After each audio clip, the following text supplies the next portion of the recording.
María dos Prazeres.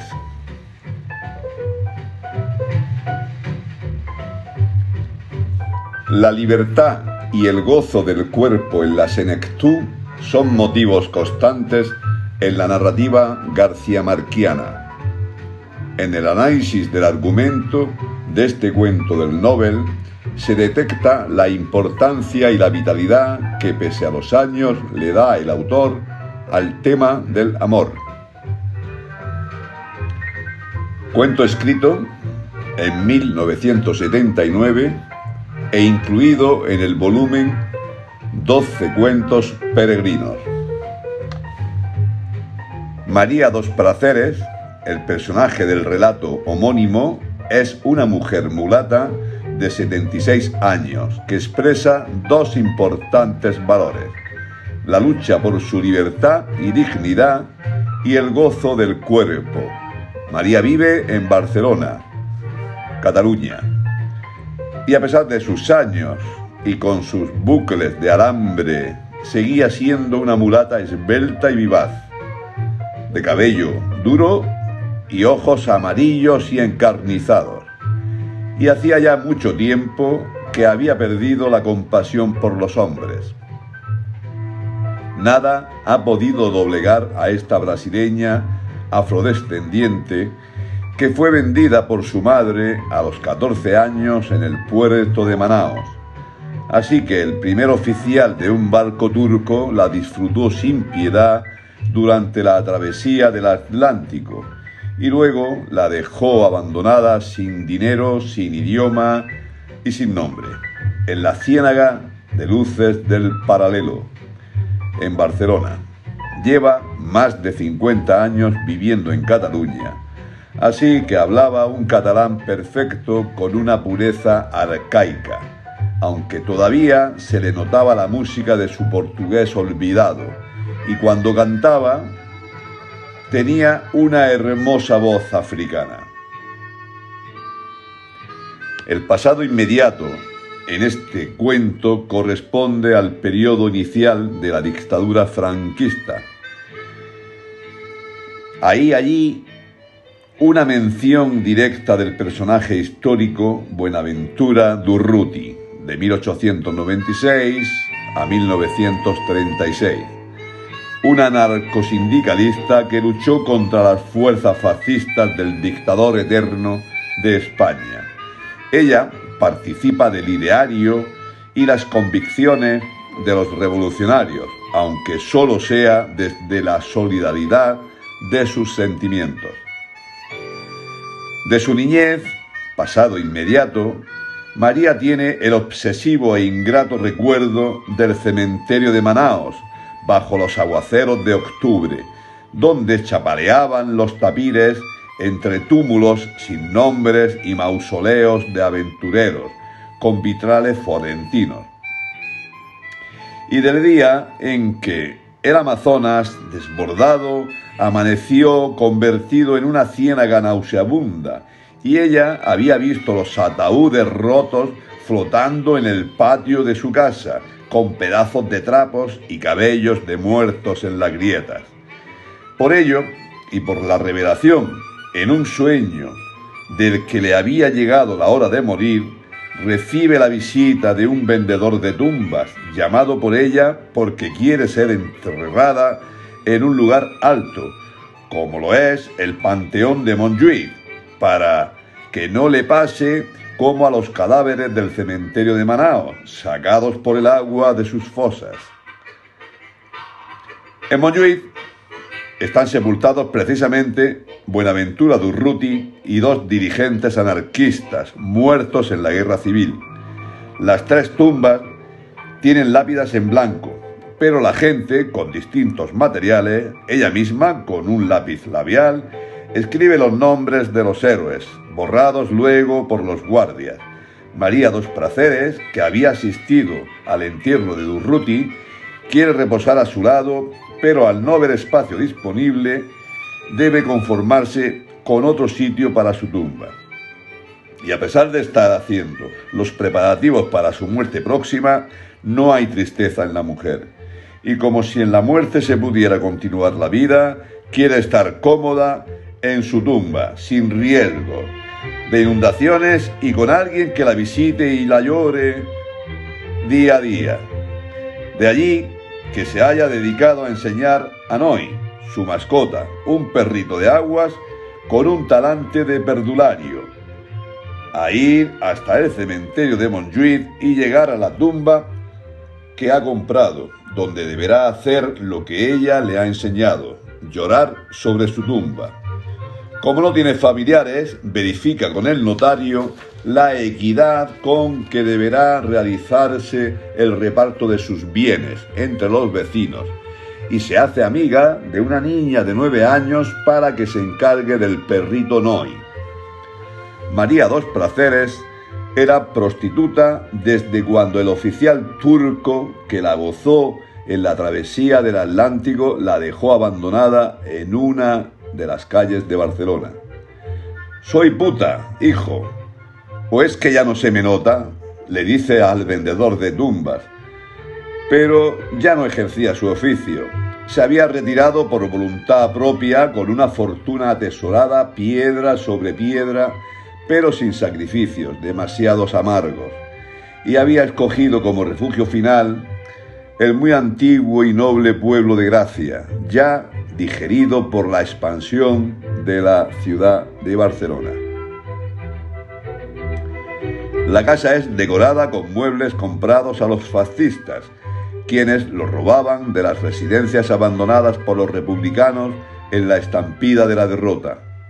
En su retiro de Gracia, María Dos Prazeres seguía recibiendo, único vínculo con el pasado, al conde de Cardona, quien le había conocido en un hotel del Paso de la calle del Paralelo, y ahora la visitaba el último viernes de cada mes para cenar con ella y hacer un lánguido amor de sobremesa, un amor sedentario que les dejaba a ambos un sedimento de desastre.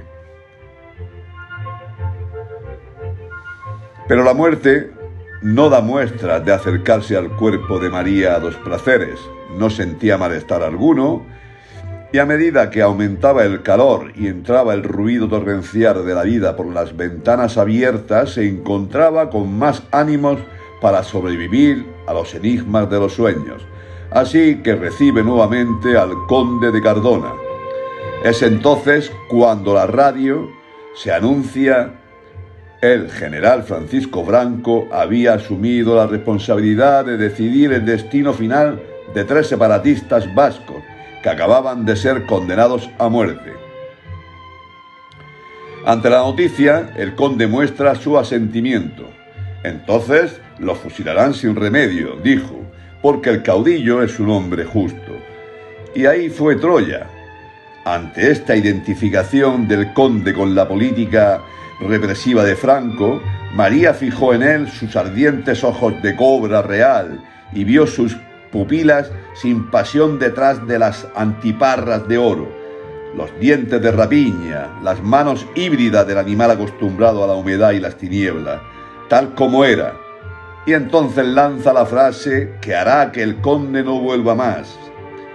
«Pues ruégale a Dios que no», dijo, «porque uno solo que fusilen, yo te echaré veneno en la sopa».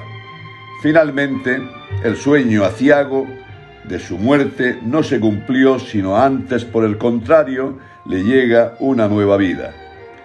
Una tarde glacial de noviembre, cuando salía del cementerio, empapada y con el Noi en los brazos, es abordada por el conductor de un flamante automóvil que se ofrece a llevarla.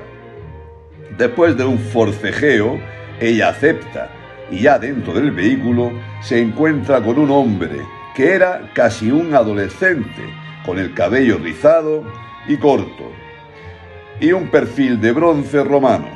María Dos Prazeres lleva al hombre a su casa y después de un segundo forcejeo de palabras, mientras ella sube las escaleras con el joven avanzando detrás, piensa en la equivocada interpretación que le había dado a su dueño. «Dios mío», se dijo asombrada, «de modo que no era la muerte, era la vida y la pasión del cuerpo».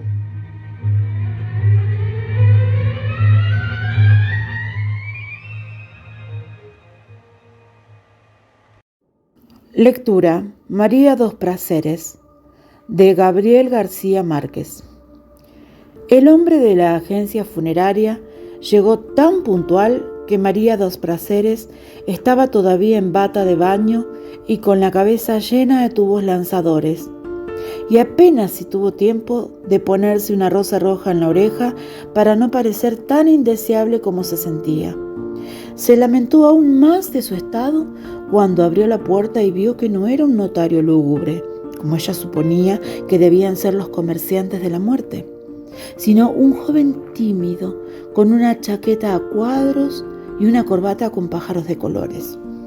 No llevaba abrigo, a pesar de la primavera incierta de Barcelona, cuya llovizna de vientos sesgados la hacía casi siempre menos tolerable que el invierno.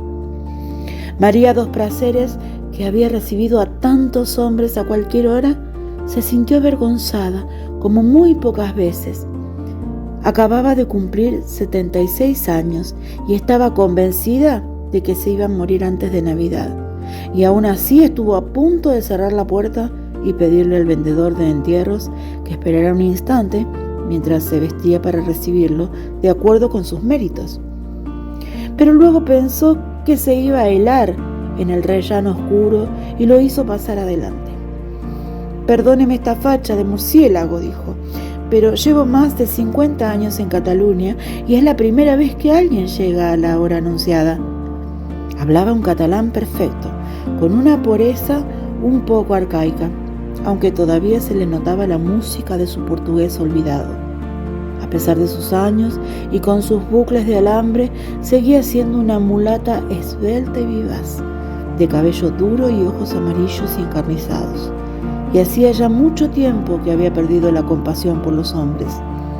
El vendedor, deslumbrado aún por la claridad de la calle, no hizo ningún comentario, sino que se limpió la suela de los zapatos en la esterilla de yute y le besó la mano con una reverencia.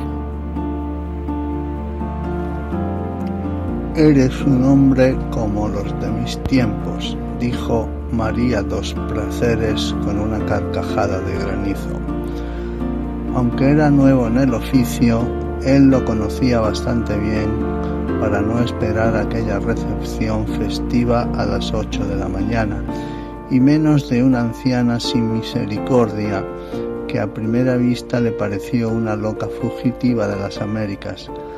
Así que permaneció a un paso de la puerta sin saber qué decir, mientras María dos Prazeres descorría las gruesas cortinas de peluche de las ventanas. El tenue resplandor de abril iluminó apenas el ámbito meticuloso de la sala, que más bien parecía la vitrina de un anticuario. Eran cosas de uso cotidiano, ni una más ni una menos, y cada una parecía puesta en su espacio natural y con un gusto tan certero que habría sido difícil encontrar otra casa mejor servida aún en una ciudad tan antigua y secreta como Barcelona. «Perdóname», dijo, «me he equivocado de puerta». «Ojalá», dijo ella, «pero la muerte no se equivoca». El vendedor abrió sobre la mesa del comedor un gráfico con muchos pliegues como una carta de marear, con parcelas de colores diversos y numerosas cruces y cifras en cada color. María dos Prazeres comprendió que era el plano completo de un inmenso panteón de Montjuïc y se acordó con un horror muy antiguo del cementerio de Manaos, bajo los aguaceros de octubre, donde chapaleaban los tapires entre túmulos sin nombres y mausoleos de aventureros con vitrales florentinos. Una mañana, siendo muy niña, el Amazonas desbordado amaneció convertido en una ciénaga nauseabunda, y ella había visto los ataúdes rotos flotando en el patio de su casa con pedazos de trapos y cabellos de muertos en las grietas.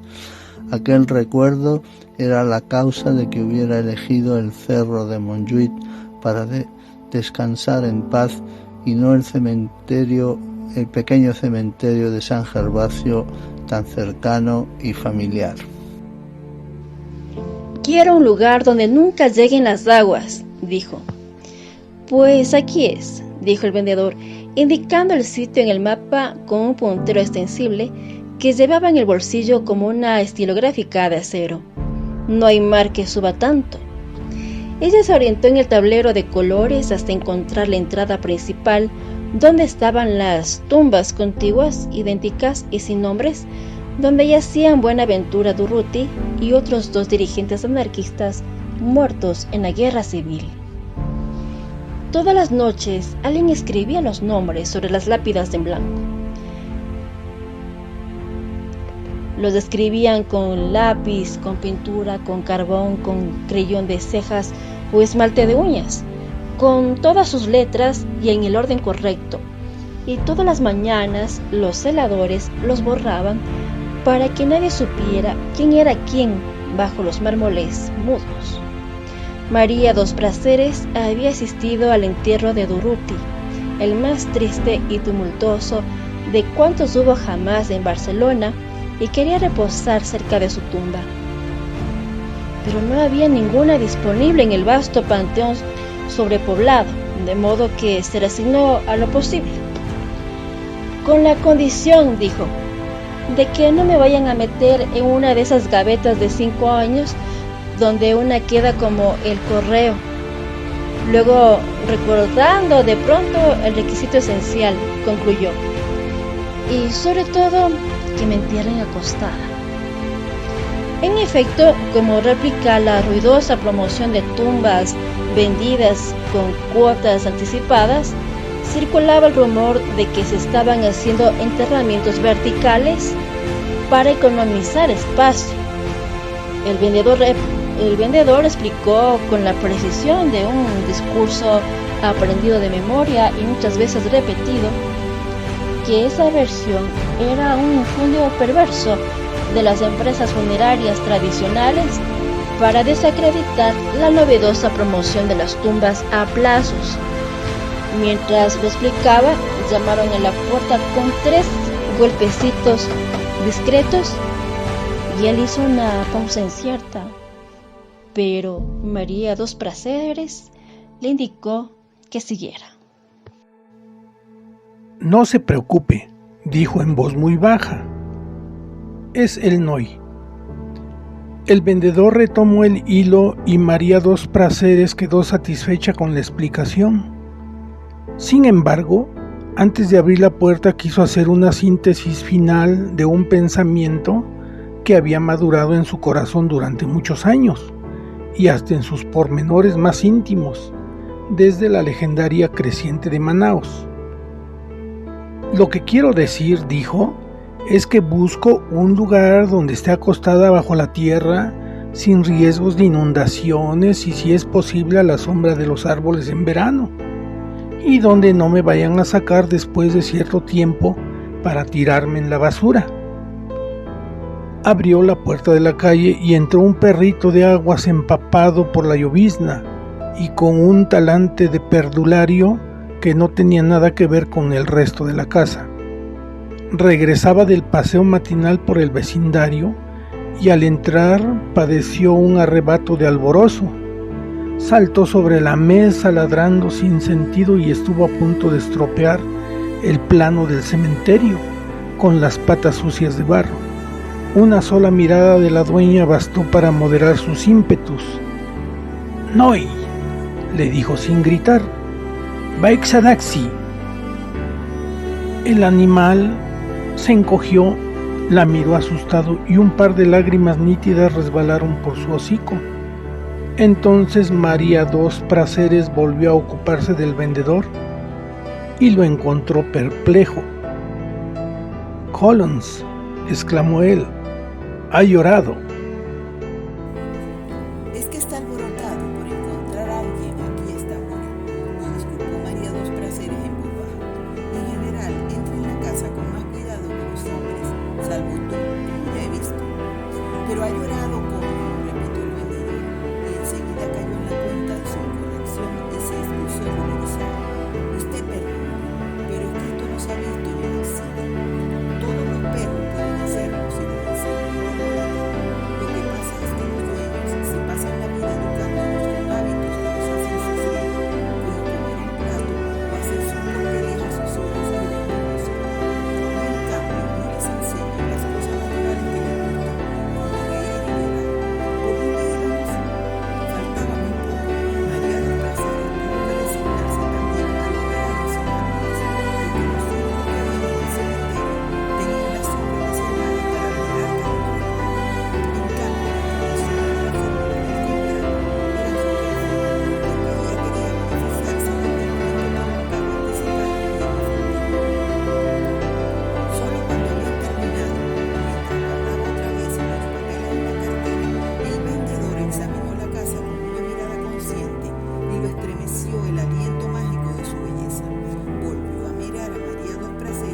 preguntó él. Ella lo dirigió hacia la puerta. Por supuesto, le dijo, siempre que no sea la edad. Tengo la manía de adivinar el oficio de la gente por las cosas que hay en su casa. Y la verdad es que aquí no acierto, dijo él. ¿Qué hace usted? María Dos Prazeres le contestó muerta de la risa. Soy puta, hijo. ¿O es que ya no se me nota? El vendedor enrojeció. Lo siento. Más debía sentirlo yo, dijo ella, tomándolo del brazo para impedir que se descalabrara contra la puerta. Y ten cuidado, no te rompas la crisma antes de dejarme bien enterrada. Tan pronto como cerró la puerta, cargó el perrito y empezó a mimarlo, y se sumó con su hermosa voz africana a los coros infantiles que en aquel momento empezaron a oírse en el parvulario vecino. 3 meses antes había tenido en sueños la revelación de que iba a morir, y desde entonces se sintió más ligada que nunca a aquella criatura de su soledad. Había previsto con tanto cuidado la repartición póstuma de sus cosas y el destino final de su cuerpo, que en ese instante hubiera podido morirse sin estorbar a nadie.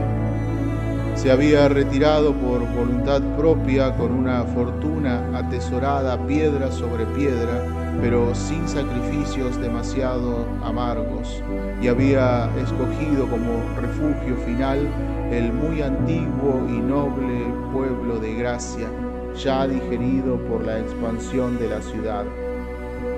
Había comprado el entresuelo en ruinas, siempre oloroso a arenques ahumados, cuyas paredes carcomidas por el salitre conservaban todavía los impactos de algún combate sin gloria.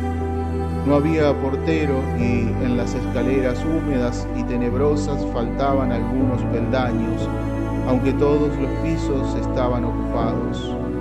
María Dos Prazeres hizo renovar el baño y la cocina, forró las paredes con colgaduras de colores alegres y puso vidrios biselados y cortinas de terciopelo en las ventanas. Por último, llevó los muebles primorosos, las cosas de servicio y decoración, y los arcenes de sedas y brocados que los fascistas robaban de las residencias abandonadas por los republicanos en la estampida de la derrota, y que ella había ido comprando poco a poco durante muchos años a precios de ocasión y en remates secretos. El único vínculo que le quedó con el pasado fue su amistad con el conde de Cardona, que siguió visitándola el último viernes de cada mes para cenar con ella y hacer un lánguido amor de sobremesa. Pero aún aquella amistad de la juventud se mantuvo en reserva, pues el conde dejaba el automóvil con sus insignias heráldicas a una distancia más que prudente y se llegaba hasta su entresuelo caminando por la sombra, tanto por proteger la honra de ella como la suya propia. María Dos Prazeres no conocía a nadie en el edificio, salvo en la puerta de enfrente donde vivía desde hacía poco una pareja muy joven con una niña de 9 años. Le parecía increíble, pero era cierto, que nunca se hubiera cruzado con nadie más en las escaleras. Sin embargo, la repartición de su herencia le demostró que estaba más implantada de lo que ella misma suponía en aquella comunidad de catalanes crudos cuya honra nacional se fundaba en el pudor. Hasta las baratillas más insignificantes las había repartido entre la gente que estaba más cerca de su corazón, que era la que estaba más cerca de su casa. Al final, no se sentía muy convencida de haber sido justa, pero en cambio estaba segura de no haberse olvidado de nadie que no lo mereciera.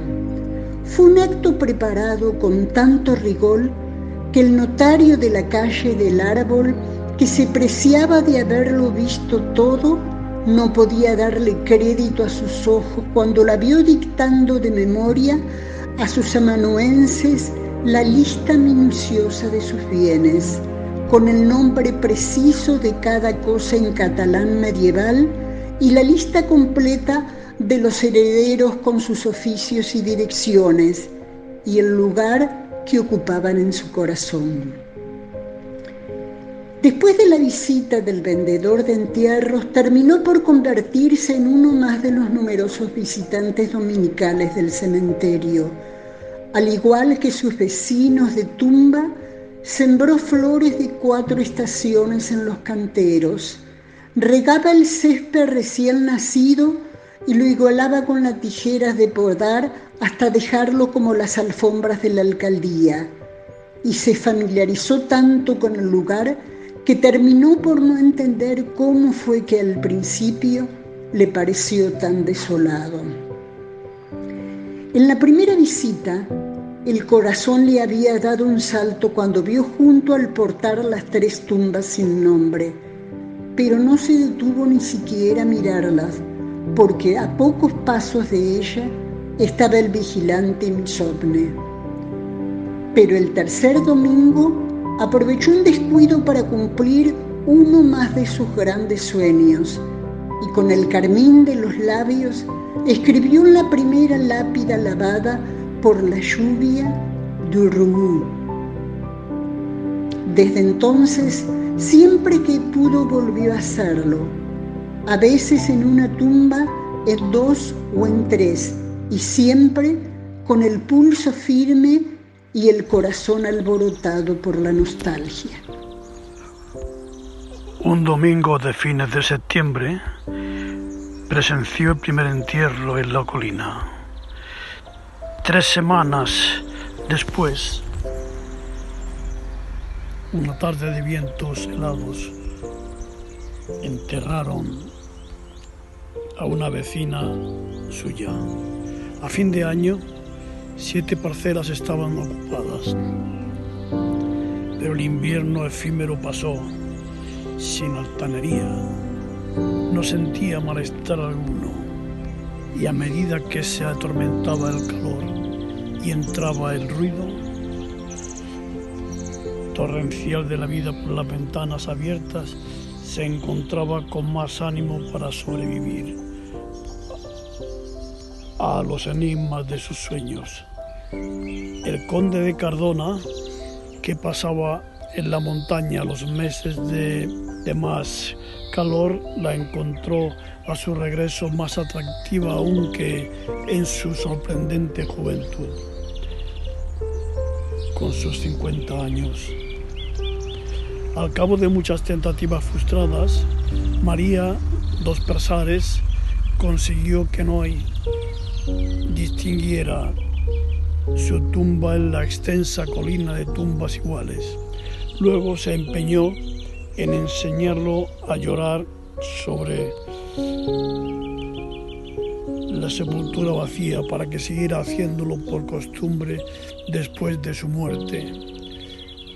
Lo llevó varias veces a pie desde su casa hasta el cementerio, indicándole puntos de referencia para que memorizara la ruta del autobús de las Ramblas, hasta que lo sintió bastante diestro, dejándolo ir solo. El domingo del ensayo final, a las 3 de la tarde, le quitó el chaleco de primavera, en parte porque el verano era inminente y en parte para que llamara menos la atención, y lo dejó a su albedrío. Lo vio alejarse por la acera de sombra con un trote ligero y el crujido apretado y triste bajo la cola alborotada, y logró a duras penas reprimir los deseos de llorar por ella y por él, y por tantos y tan amargos años de ilusiones comunes, hasta que lo vio doblar hacia el mar por la esquina de la calle Mayor. 15 minutos más tarde subió en el autobús de las Ramblas, en la vecina plaza de Lesseps, tratando de verlo sin ser vista desde la ventana, y en el efecto vio entre las parvadas de niños dominicales, lejano y serio, esperando el cambio del semáforo del paseo de peatones de Gracia. Dios mío, suspiró, que solo se ve. Tuvo que esperarlo casi 2 horas bajo el sol brutal de Montjuic. Saludó a varios dolientes de otros domingos menos memorables, aunque apenas si los reconoció, pues había pasado tanto tiempo desde que los vio por primera vez, que ya no llevaban ropas de luto, ni lloraban, y ponían las flores sobre las tumbas sin pensar en sus muertos. Poco después, cuando se fueron todos, oyó un bramido lúgubre que espantó a las gaviotas, y vio en el mar inmenso un transatlántico blanco con la bandera del Brasil, y deseó con toda su alma que le trajera una carta de alguien que hubiera muerto por ella en la cárcel del Pernambuco. Poco después de las 5, con 12 minutos de adelanto, apareció el Noy en la colina, babeando de fatiga y de calor, pero con unas ínfulas de niño triunfal. En aquel instante, María dos Prazeres superó el de terror de no tener a nadie que llorara sobre su tumba. Fue en el otoño siguiente, cuando empezó a percibir signos aciagos que no lograba descifrar, pero que le aumentaron el peso del corazón. Volvió a tomar el café bajo las acacias doradas de la Plaza del Reloj, con el abrigo de cuello de las colas de zorros y el sombrero con adorno de flores artificiales que de tanto ser antiguo había vuelto a ponerse de moda. Agudizó el instinto.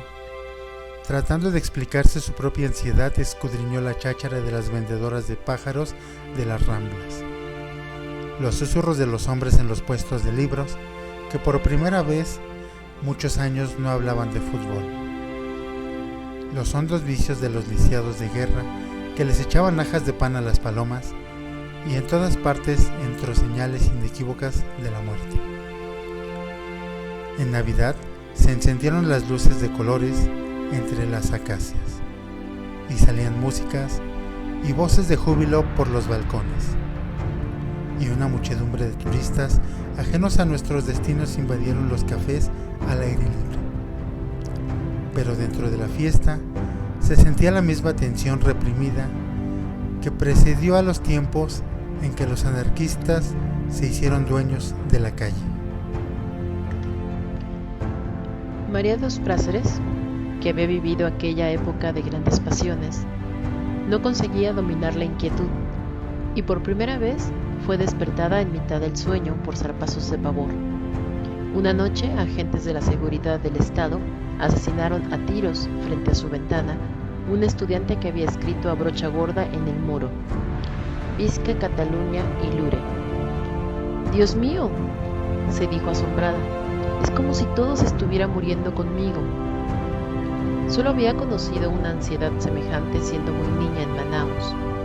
Un minuto antes del amanecer, cuando los ruidos numerosos de la noche cesaban de pronto, las aguas se detenían, el tiempo titubeaba, y la selva amazónica se sumergía en un silencio abismal que solo podía ser igual al de la muerte. En medio de aquella tensión irresistible, el 10 viernes de abril, como siempre, el conde de Cardona fue a cenar en su casa. La visita se había convertido en un rito.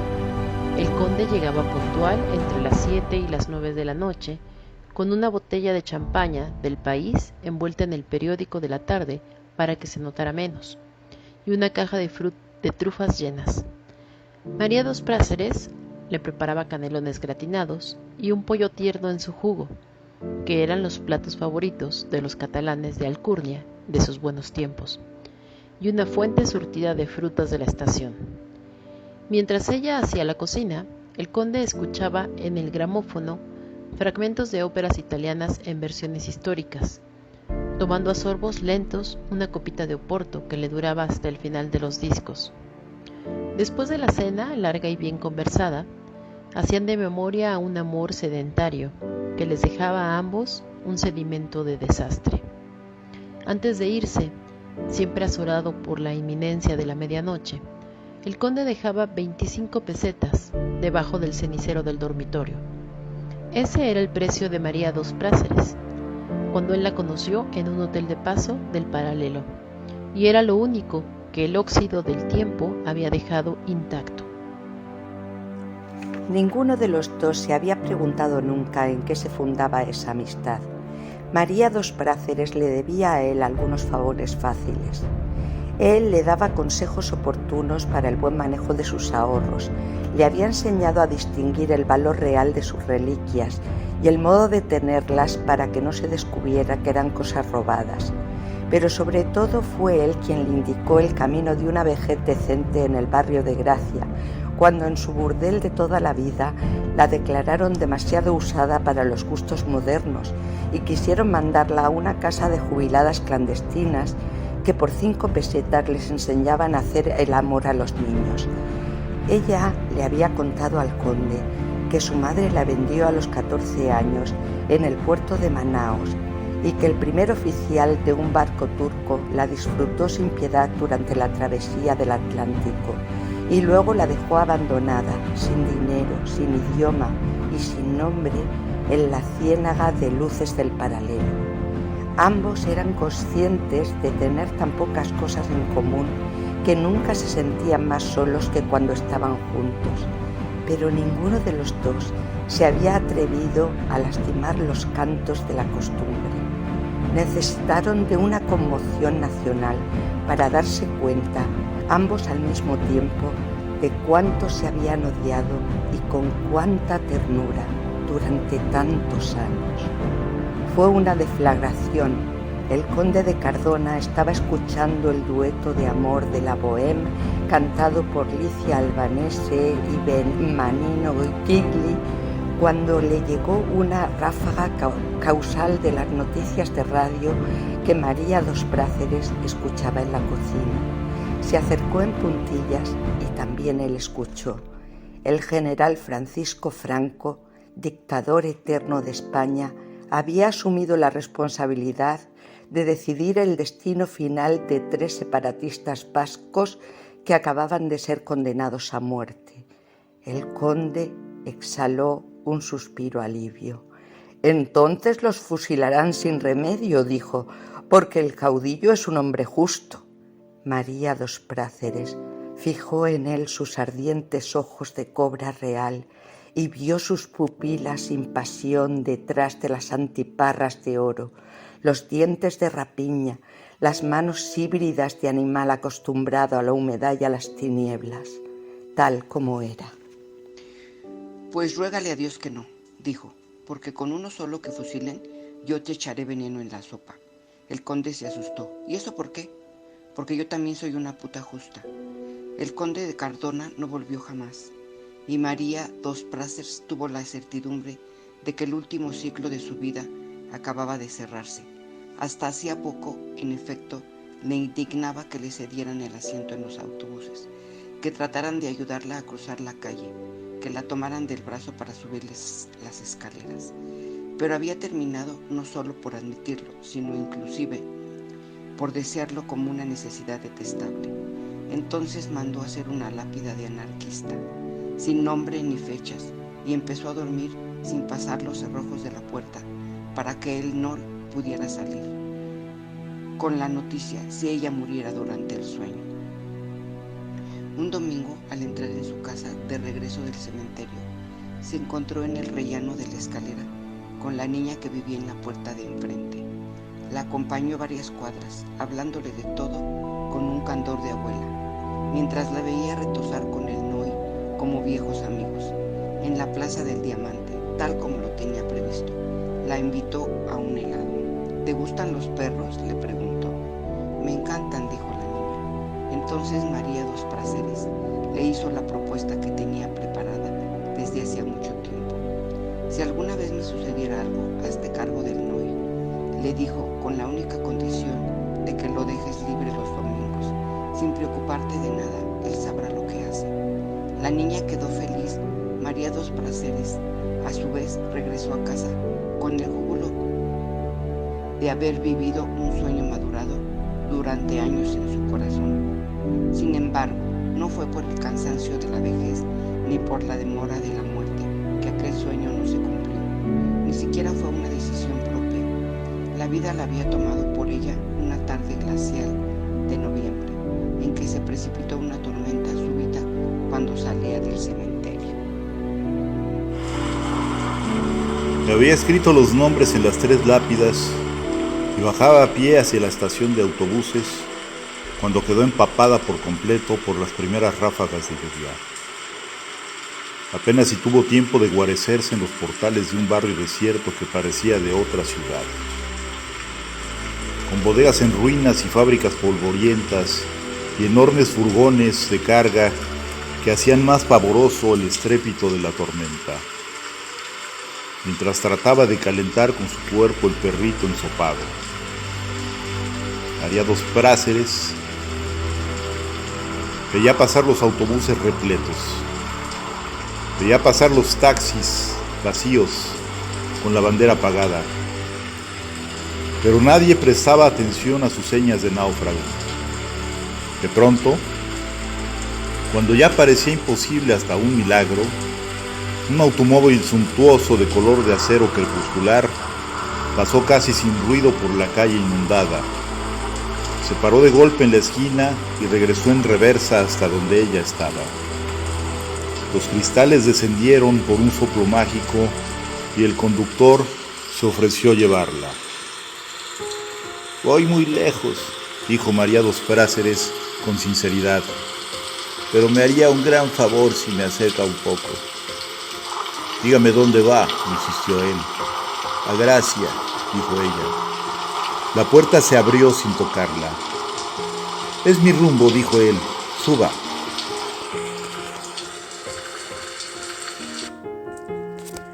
En el interior oloroso a medicina refrigerada, la lluvia se convirtió en un percance irreal.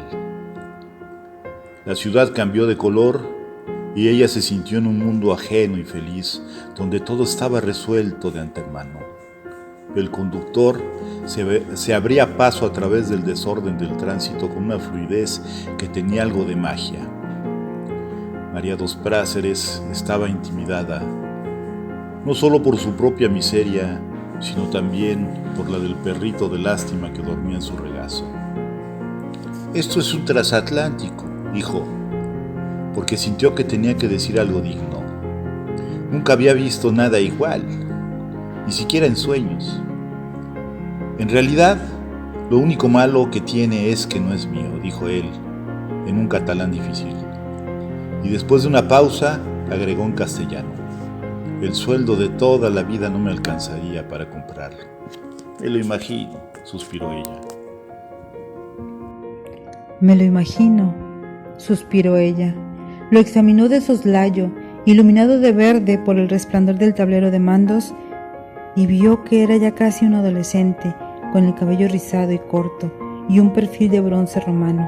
Pensó que no era bello, pero que tenía un encanto distinto, que le sentaba muy bien la chaqueta de cuero barato, gastada por el uso, y que su madre debía ser muy feliz cuando lo sentía volver a casa.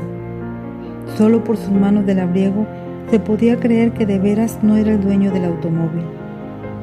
No volvieron a hablar en todo el trayecto, pero también María dos Prazeres se sintió examinada de soslayo varias veces, y una vez más se dolió de seguir viva a su edad. Se sintió fea y compadecida, con la pañoleta de cocina que se había puesto en la cabeza de cualquier modo cuando empezó a llover, y el deplorable abrigo de otoño que no se le había ocurrido cambiar por estar pensando en la muerte. Cuando llegaron al barrio de Gracia, había empezado a escampar. Era de noche y estaban encendidas las luces de la calle.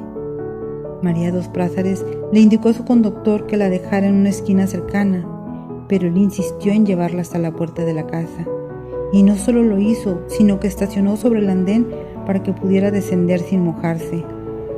Ella soltó el perrito, trató de salir del automóvil con tanta dignidad como el cuerpo se lo permitiera, y cuando se volvió para dar las gracias, se encontró con una mirada de hombre que la dejó sin aliento. La sostuvo por un instante, sin entender muy bien quién esperaba qué ni de quién, y entonces él le preguntó con una voz resuelta: ¿Subo? María dos Prázares se sintió humillada. Le agradezco mucho el favor de traerme, dijo, pero no le permito que se burle de mí. No tengo ningún motivo para burlarme de nadie, dijo él en castellano con una seriedad terminante, y mucho menos de una mujer como usted. María dos Prazeres había conocido muchos hombres como ese. Había salvado del suicidio a muchos otros más atrevidos que ese, pero nunca en su larga vida había tenido tanto miedo de decidir. Lo oyó insistir sin el menor indicio de cambio en la voz. ¡Subo! Ella se alejó sin cerrar la puerta del automóvil y le contestó en castellano para estar segura de ser entendida. ¡Haga lo que quiera!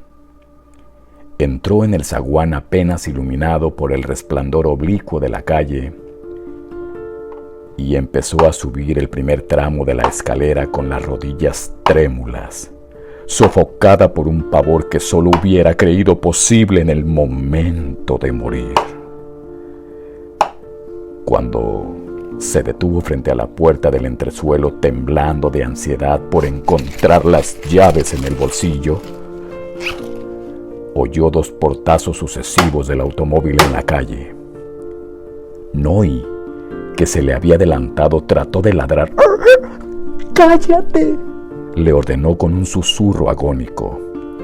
Casi enseguida sintió los primeros pasos en los peldaños sueltos de la escalera y temió que se le fuera a reventar el corazón. En una fracción de segundo, volvió a examinar por completo el sueño premonitorio que le había cambiado la vida durante 3 años y comprendió el error de su interpretación. ¡Dios mío!, se dijo asombrada. ¡De modo que no era la muerte! Encontró por fin la cerradura, oyendo los pasos contados en la oscuridad, oyendo la respiración creciente de alguien que se acercaba tan asustado como ella en la oscuridad. Y entonces comprendió que había valido la pena esperar tantos y tantos años y haber sufrido tanto en la oscuridad, aunque solo hubiera sido para vivir aquel instante. Mayo de 1979.